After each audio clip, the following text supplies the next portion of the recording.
Hello, everyone. Happy Friday and welcome to episode 4 of the Big at the Back podcast. Matt, how are you? I am very well, thanks. It's like you say, it's Friday. The sun is shining for the first time in what feels like about a year. And yeah, it's been a decent week for us fantasy football lovers. How are you? Decent, traumatizing week, I think is more accurate. But I think we'll get to that in a minute. And Matt's very keen to laugh at me an awful lot. Most importantly, though, Broja versus Jimenez. We're 1 game week out of 6 down. And currently, Broja is in the lead. No, I don't think that's how it works. I don't think that's how. It's not golf. It's not the lowest points total wins. We've started brilliantly, guys. Professionalism from Big at the Back podcast. No, Jimenez is in the lead with 1 assist in 2 games, and Broja obviously blanked, but his next game is Norwich. So yeah, I'm a bit worried about that one. Yeah, I'm not sure. It's depending on which Broja turns up.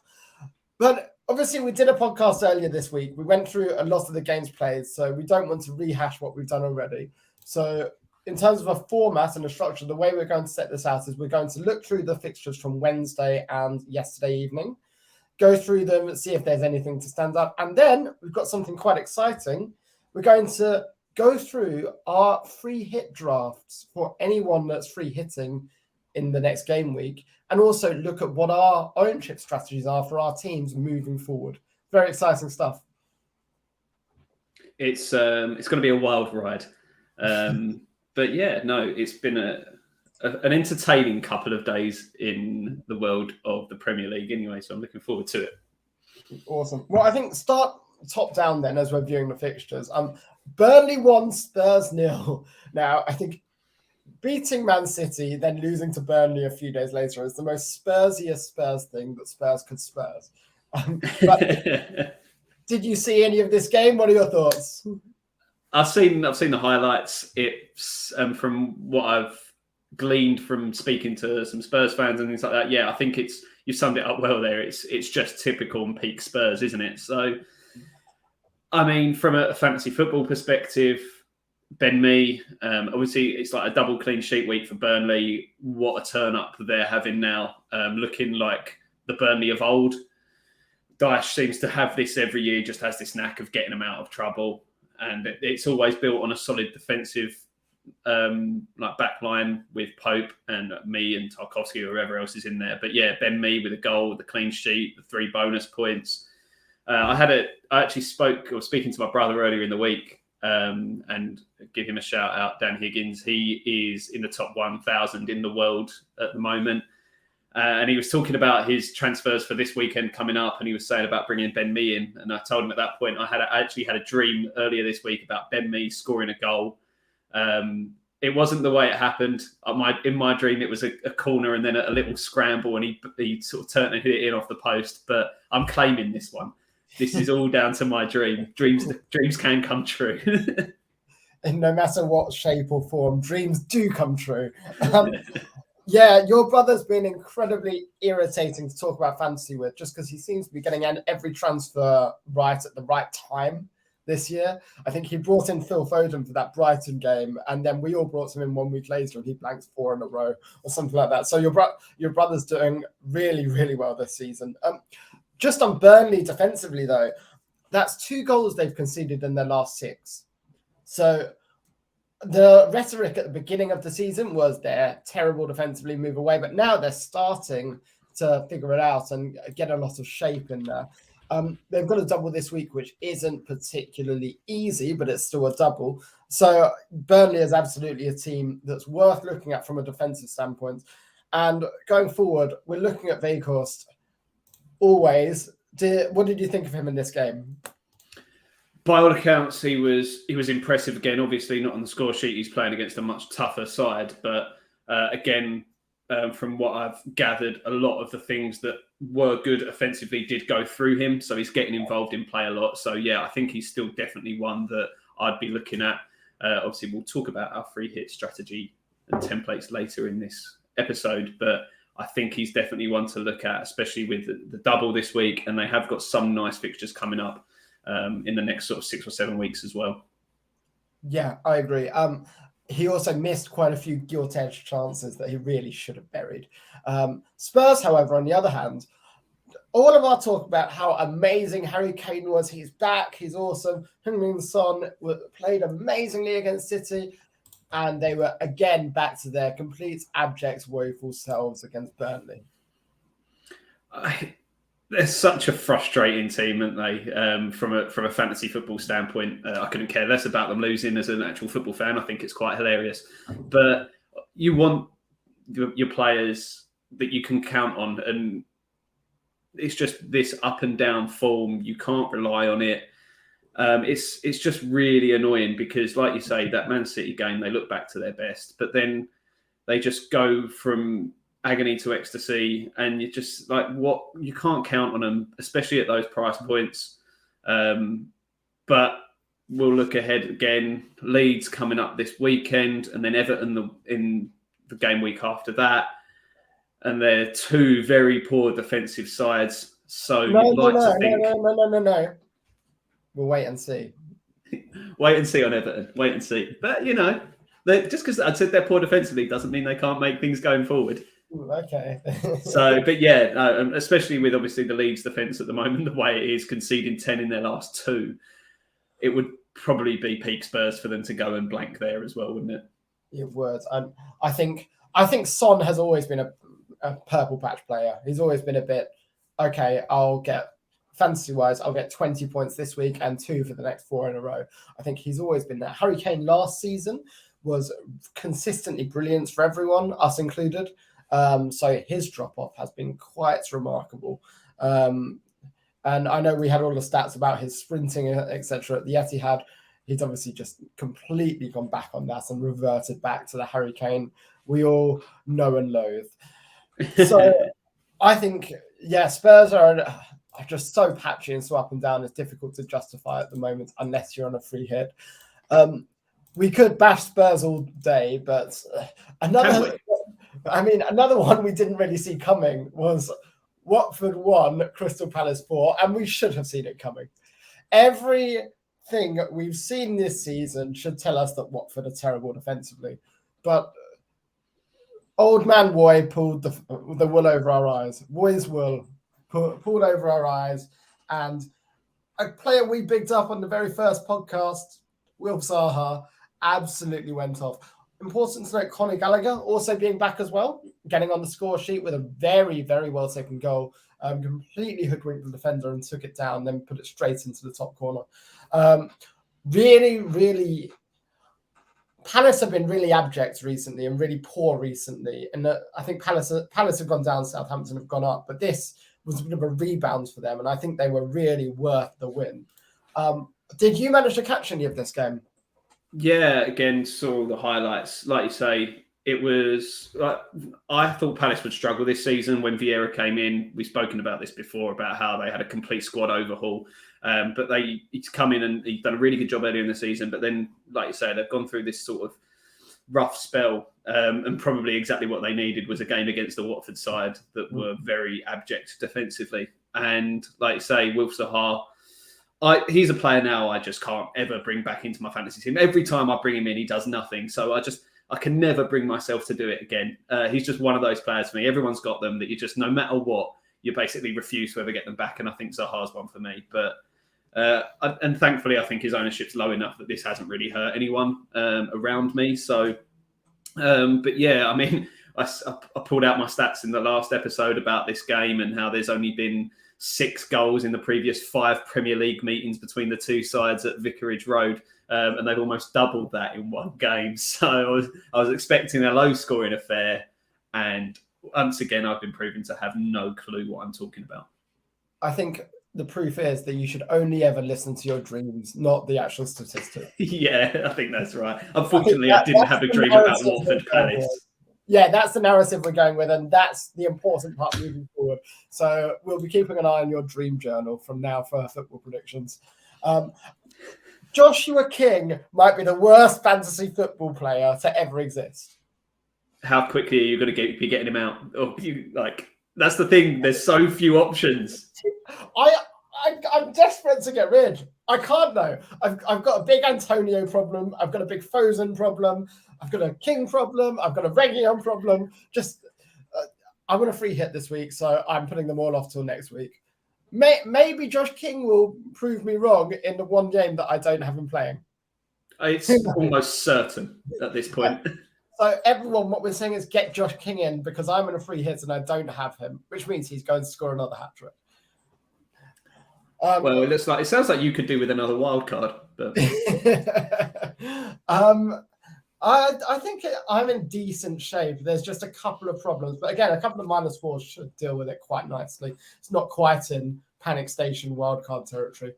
Ismaila Sarr, since he's been back in the team, I think Watford have looked better going forward. And I think the next game is Man United, and Sarr, Denis, and King could really, really pop off. Sarr in particular has looked very good these last couple of games. So I think they're definitely a team to watch for free hit teams. Yeah, I think Sarr really sort of is the gel that brings that side together. He's the transition between defence and attack. And when he gets in the ball at his feet and really drives on, he's very difficult to deal with. And he proved that when he came back last week from injury. Excuse me.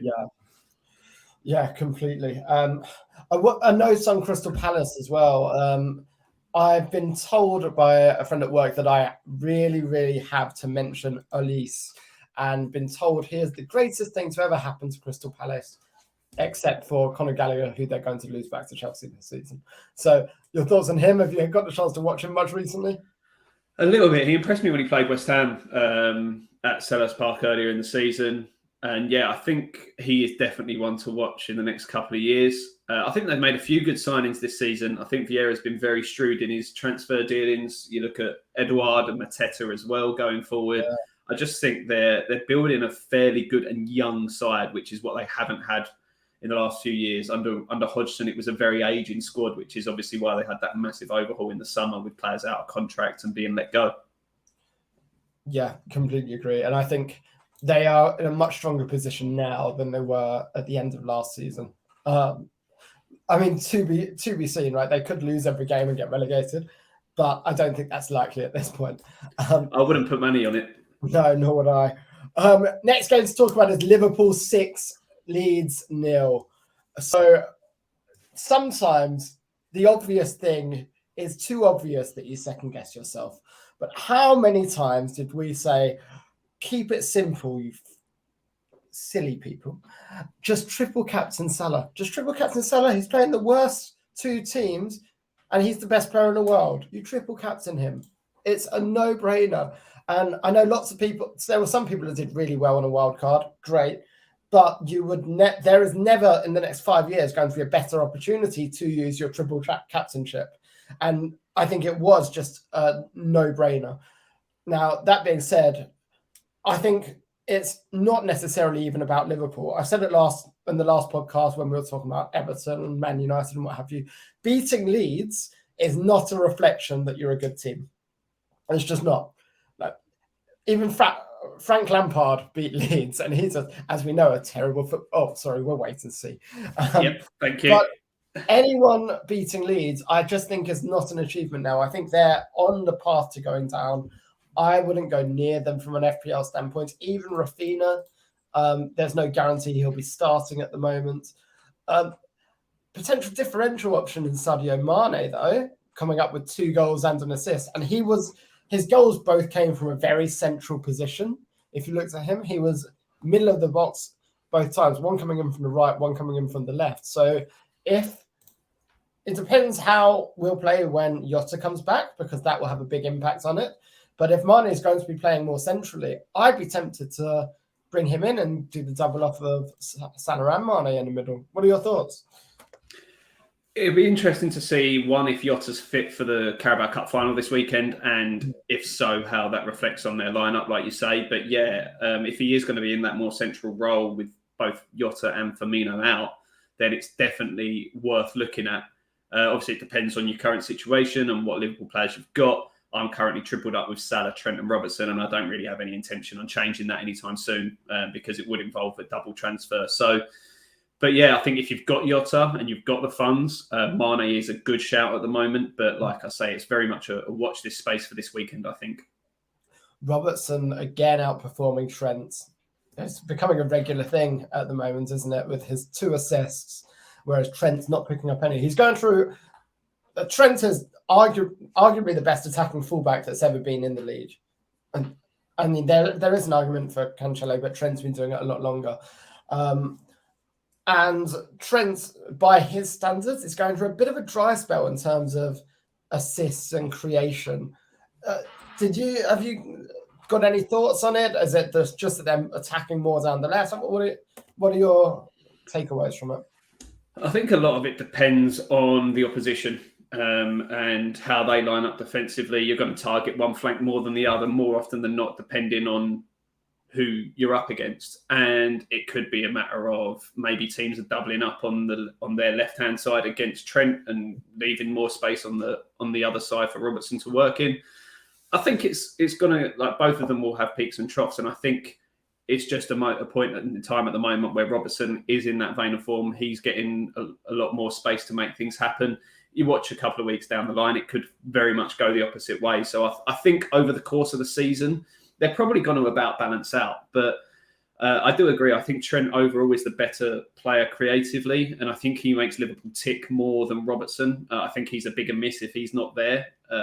But it's just a matter of form at the moment. And I was like, if you look at their last 5 weeks, Trent is 10-2, 6-6-6, and Robertson's 12-11, 6-7, 13. So like that is quite the swing at the moment. But I think if you can get both, then it's not a bad shout. If you only want to go one and go 2 midfielders, then it really is a coin toss as who you're going to keep. Yeah, fair enough. And you're right. I think you mentioned in the last pod that Trent really was a big miss for Liverpool when he wasn't there. Just moving on so we can get through the last game is a game that no one in the fantasy football world liked because it just ruined everything. Nothing of note happened. It was Arsenal 2, Wolves 1. So we're talking a clean sheets wipeout for Wolves and loads of people stocked up on Wolves defenders. We're talking no clean sheet for the double Arsenal defence, and we both have Ramsdale, but I don't think either of us have doubled up. No. We're talking nothing for Jimenez, a dodgy assist for Lacazette, nothing for Saka except a yellow card, nothing for Smith Rowe. So I think in terms of fantasy, the way I'm looking at this week, actually, it could have gone a lot worse if this game had gone another way. So this game was it may have saved me about 20 to 30 points. I mean, I'm already 20 to 30 points down behind the crowd that I would have been with beforehand. But I think this has saved me from falling even further back, this game in particular. What's your perception on it? Did you catch it last night? Yeah, I was watching it. It was, like you say, it was almost an anti-FPL game. No one really pulled anything out.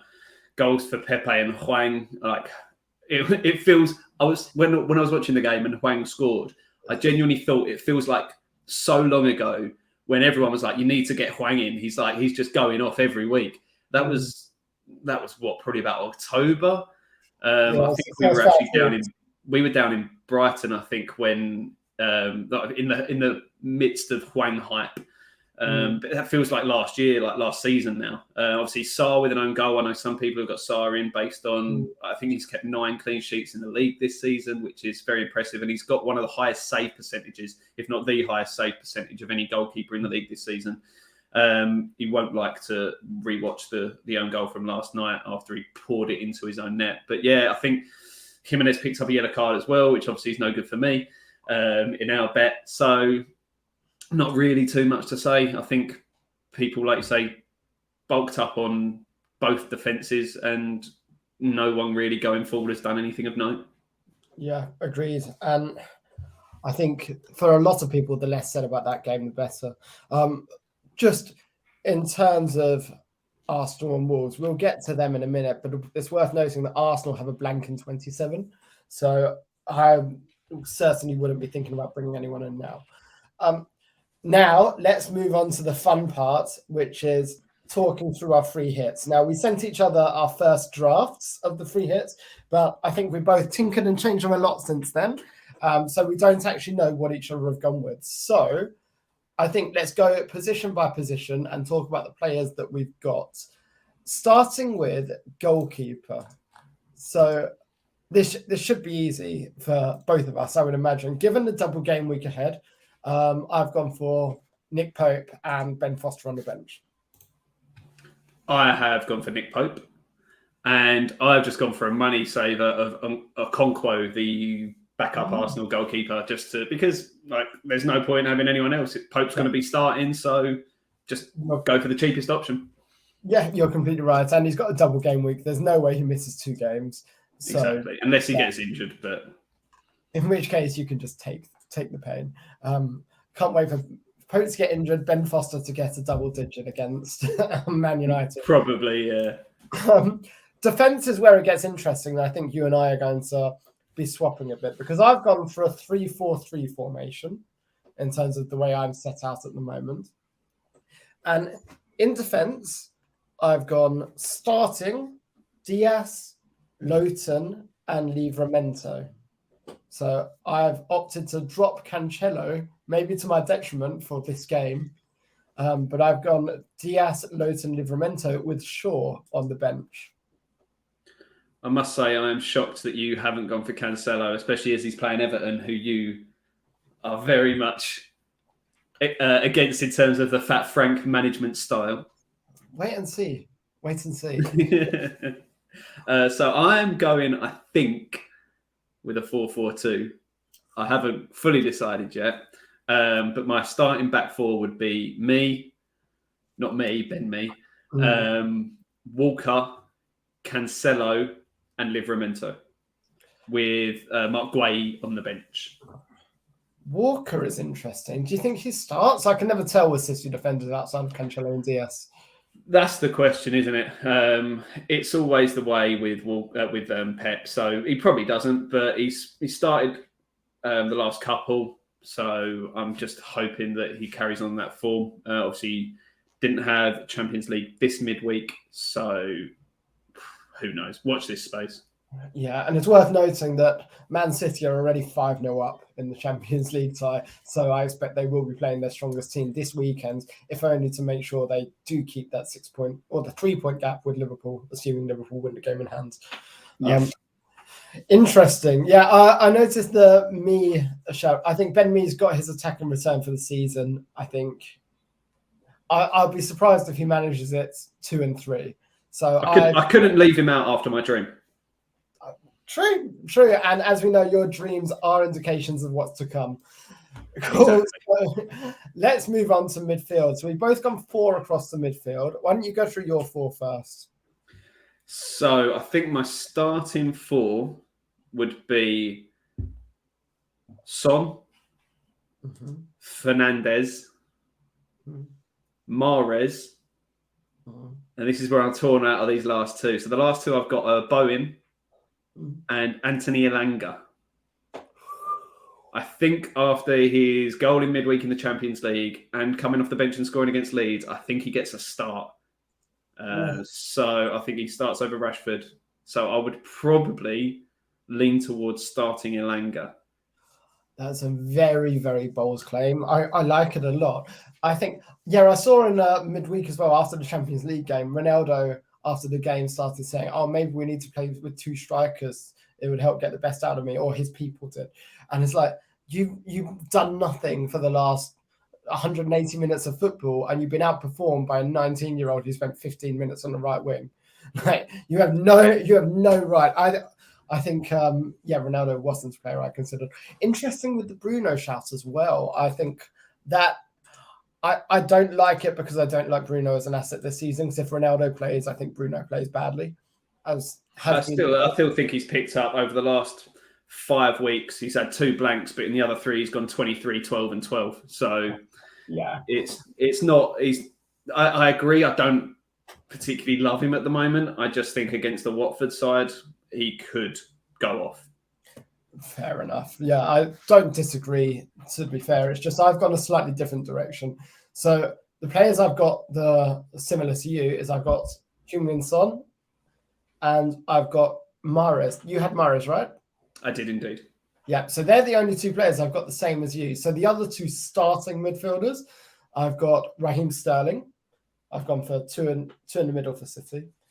And Jadon Sancho, who I think has really picked up the last 2 or 3 weeks. I think on the Always Cheating podcast, Josh on there went on a huge rant about how Sancho's a waste of money, rubbish, he's awful. When he went on a rant on Twitter about it, got loads of hate, and then Sancho started playing well. So I want to thank Josh from Always Cheating for giving me an easy free hit option with Jadon Sancho. What are your thoughts? He's definitely been sort of the bright spark for United in the last sort of 4 or 5 weeks. He's obviously found it difficult coming over from the Bundesliga earlier in the season, and I think Josh was probably right when he did go off. I couldn't have argued with him, but it seems to have kicked him into life. So I was very much considering Sancho as well. I just didn't quite go. I went with Fernandes over him. It was purely just again a bit of a coin toss, really. I don't think you can go wrong with either.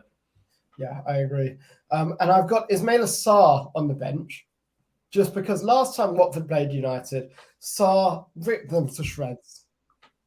So I can't help but think either Sterling or Mahrez doesn't start. Who knows? They may both start, but then if neither of them does, I've got Sarr on the bench who can come in and hopefully do a big number over United. Hopefully. Yeah, I think if you've got 2 City midfielders, you've got to have someone that is willing and probably likely to come off the bench. You can't just go for a money-saving bench fodder option. Yeah, of course not. Striking-wise, this is a little bit interesting because let's get it out of the way. We both got Weghorst. Obviously. I've also got my boy, Broja. I think he's gonna absolutely kill Norwich, and he's gonna really overtake that fraud Jimenez. I shouldn't call him a fraud. I love Jimenez. So harsh. Yeah, he's going to overtake Jimenez in our bet. And I've also gone Harry Kane. So 3 strikers all starting. And Harry Kane actually has the armband on for me. So what have you got? It's the same front 3 for me as well. I've gone with all 3. I would be benching Broja. I know it's a big shout against Norwich, but I just think Weghorst has got the double. So I think that's almost a no-brainer to bring him in. And Kane is against a very poor Leeds side. Yeah. The captaincy at the moment is, for me, it's on Weghorst, but it's a toss-up between Kane and Weghorst. Yeah, I'm really, really, really struggling with that decision because Kane in one game could really outperform Weghorst in 2, but that's if the Kane versus City shows up instead of the Kane versus Burnley. So we'll wait and see. We'll watch the space. But at the moment, I'm leaning towards Kane. In terms of defensively, I've got Saiss on the bench as well. Raheem Saiss for obviously 3-4-3. You've got 2 defenders on the bench. So I've got Shaw and Saiss on the bench.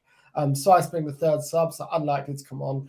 And I'm not too bothered about that because West Ham do know how to score goals. Interesting that you kept Bowen. Sorry, I'm obsessed with Broja now. Interesting that you kept Bowen even in a free hit team. Yeah, I just think he's been so consistent throughout the year. I think Wolves are fairly good defensively, but I just think, again, with the amount of money I had and needing people that are going to be playing off the bench in case of risk like rotation, Bowen's a nailed-on starter. His first name on that West Ham team sheet. And he's got a good record against Wolves as well. Scored 2 against them last season in the home fixture. Didn't get anything against them away this season. We were poor in that game. But like you say, we've got a good record of scoring. We've scored in every home game this season. Only West Ham and Liverpool can say that. So I just think if anyone's going to make anything happen for West Ham at the moment, it's Bowen. Yeah, I agree. He is the brightest spark there. Just looking then, that's our free hit teams. It'll be interesting to see how that plays out. Worth noting as well that Arsenal and Liverpool have finally had their fixture rearranged and they're both going to double in game week 29. So if we're looking at 28 and 29, there's going to be doubles, and then it's not up on the FPL side yet. But if you follow Ben Crellin, you'll realise that game week 30 is going to be a blank for an awful lot of teams as well. So if you have only got one free hit left, I'd really advise holding it for game week 30. But then if you're looking at your chip strategy and what you're planning on doing, Matt, talk me through what the options are and what the strategy is based on the current teams you're looking at, the fixtures they've got.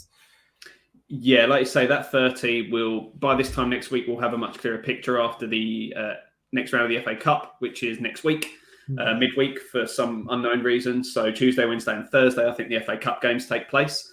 A lot of it actually comes down to the West Ham-Southampton game and the result of that. So if West Ham progress, then yes, it's going to be a massive blank for a lot of teams. But yeah, I think so. I've still got 2 free hits in the bank. So that is definitely one of those will be for 30. I am very much looking at my potential wildcard next week, so for 28. So I've still got my second wildcard in the bank.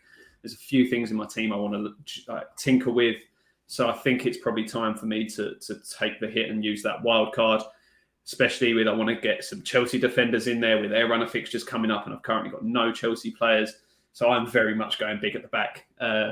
It's about time. And then other than that, I'll still have my second free hit and my bench boost, and they're very much a wait and see for later on in the season. As we get towards the end and these doubles start filling up, I want to be looking at bench boosting on a good double game week when most of my players have 2 games or at least one solid single game week. And then the second free hit will just be as and when something comes up and I like the look of it. It might be later on in the season, FA Cup semi-final, sort of that time, if there's a few of the big teams missing because they're playing FA Cup semis. But very much, again, it's just a hold on to it and use it as and when it feels right. Free hit last game week of the season. Go for it. That seems like a really fun strategy. So, yeah, I agree with that strategy. I think wildcarding around 28 sets you up really nicely. I don't have a wildcard.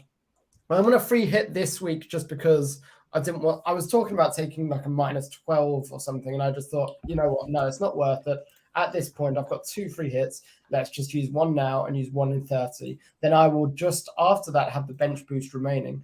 My intention is to find out when the double game week is. It's looking like 36 if you follow Ben Crellin, but it may be slightly earlier. So I'm going to be focusing on driving my transfers towards that.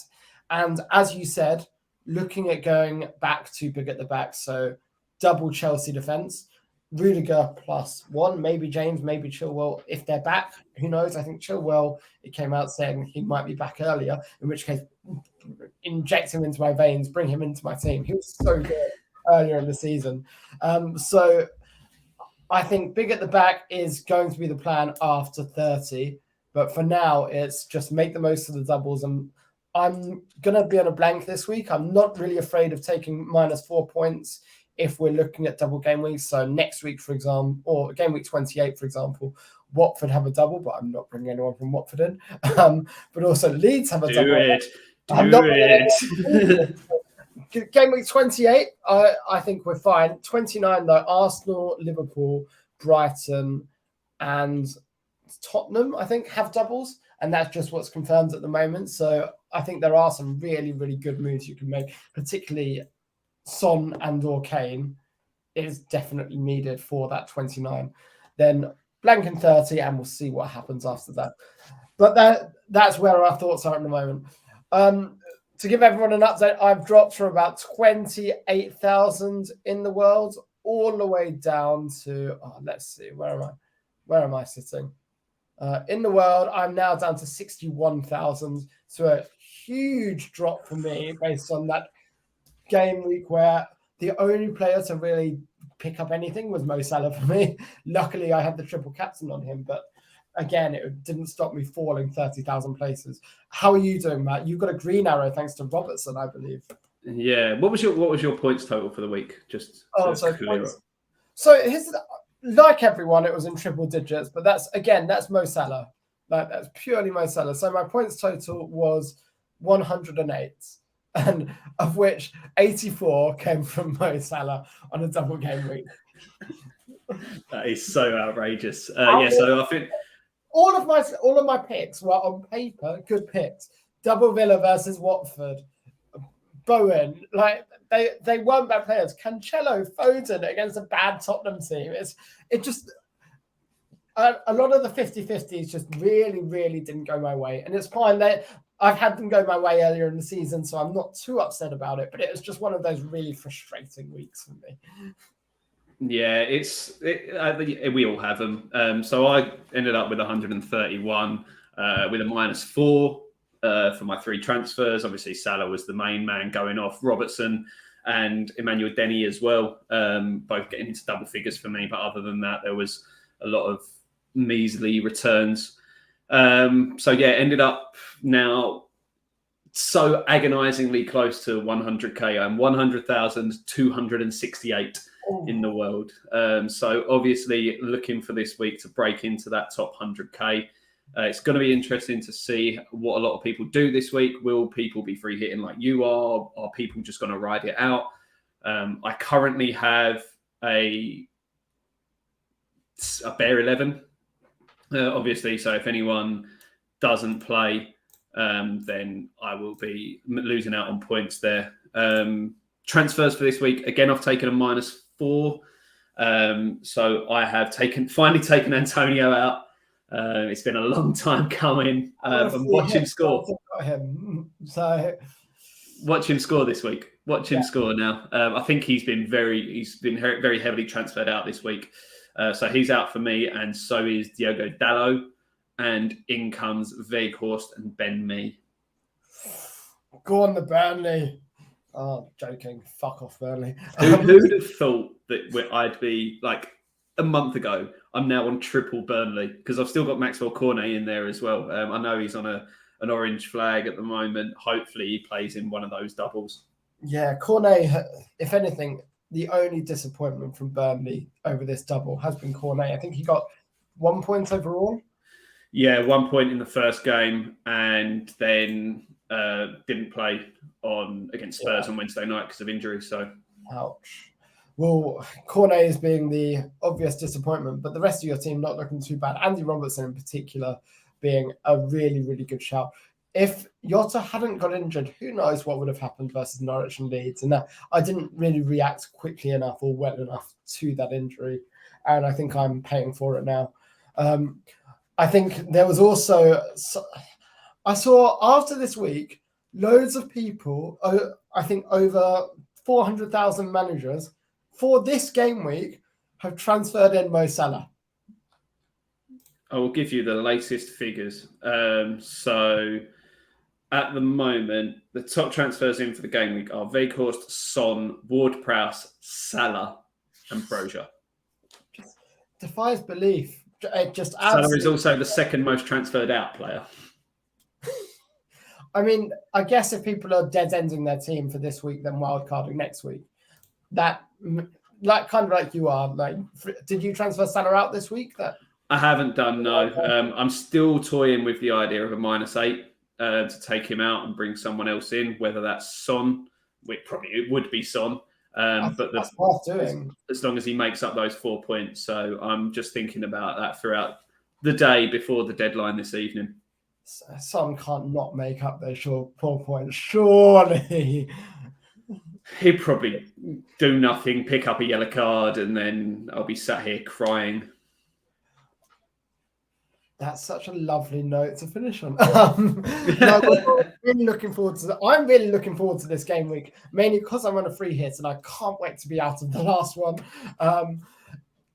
Obviously, for people that didn't use the triple captain this week, there is a Liverpool double in 29 where it's against, let me just double check, Brighton away and Arsenal away. So not the easiest of fixtures, but Mo Salah goes off against everyone. So that's a really nice opportunity to use it if you haven't already. But as for us, we're both set in our strategies to an extent for the game week. Can't wait to get started and looking forward to seeing what the next game week brings. Thank you, everyone, for tuning in. I know it's the second one in a week. We'll try and be back with our reactions after the next game week. I think it finishes on Monday. Yes, it does. Monday night, Tuesday, it goes through to Burnley v Leicester on Tuesday night. So, also before we finish, don't forget at Big at the Back on Twitter. You find me at Higgins92, at Tom Madden 92, and don't forget to like the video, share it around, subscribe on YouTube. Obviously, we're on Spotify, Google Podcasts, Apple Podcasts, wherever you get your podcasts. Get involved in the conversation with us on social media as well. We'd love to hear your thoughts and what you're doing with your teams this week. Are you free hitting? Are you looking at wildcarding? Get involved in the conversation with us. Yeah, definitely do. We're almost on 100 Twitter followers, which, it's going to be a big achievement for us considering we only started a few weeks ago and neither of us really know what we're doing. Just make it up. Fake it till you make it. Fake it till you make it. Right, everyone, thank you all for tuning in. We appreciate it, and we'll speak to you on Wednesday or Thursday morning. Looking forward to it. Give us your reactions on Twitter. Speak soon. Thank you all very much.